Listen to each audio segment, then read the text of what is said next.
আচ্ছা কমছে আল্লাহ বড় না মানুষ বড়? ধরো গাদা, তুই কার হাতে কার জোড়া দেশ? কুড়াই আল্লাহ আর কুড়াই মানুষ। যেটা কবার কইছে ওইটা কন। আল্লাহ বড় না মানুষ বড়? আল্লাহই তো বড়। আল্লাহ বড়, তাহলে আল্লাহর কথা না হইনা মানুষের কথা শুনেন কে? তুই কি কইতাছস?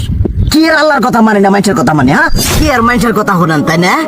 আমনে যে ওইদিনকে ডায়াবেটিসের রোগ নিয়ে যে হাসপাতালে গেলেন, ডাক্তার আপনার কত কিছু খাবার না করলো, সব কিছু না খাই এখন চলতেছেন, তাহলে আল্লাহ যে আপনারে কইছে যে হারাম খাবার না, সুদ খাবার না, কই আপনি তো কাম কাজ বাদ দিয়ে এলাকার মধ্যে টাকা পয়সা না গায়ে খালি ওইলে দিয়েই খান, নিজেরা টিয়াও হালাল ভাবে কামাই করেন না, ওই সুদও তো না কটা টিয়া করে লাভ আহে ওইলে দিয়ে দিয়ে চলে না, পেট বড় বানাইছেন।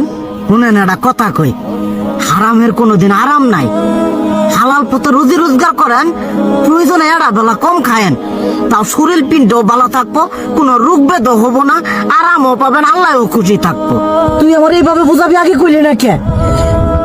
আসলে এই বিষয়টা তো আমি কখনো মাথায় এইভাবে নিইনি যে আমাদের কখনো ডাক্তার নিষেধ করলে ঠিকই আমরা নিষেধ মানি, কিন্তু উপর আল্লাহ যে কত কিছু নিষেধ করে দিয়ে সেটা মানি না।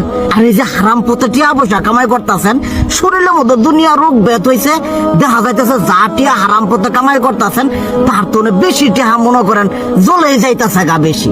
আজকের পর থেকে আমি আর এই হারাম সুদ খামো না, আমি হালাল পথে চলবো, হালাল টাকা পয়সা ইনকাম করবো।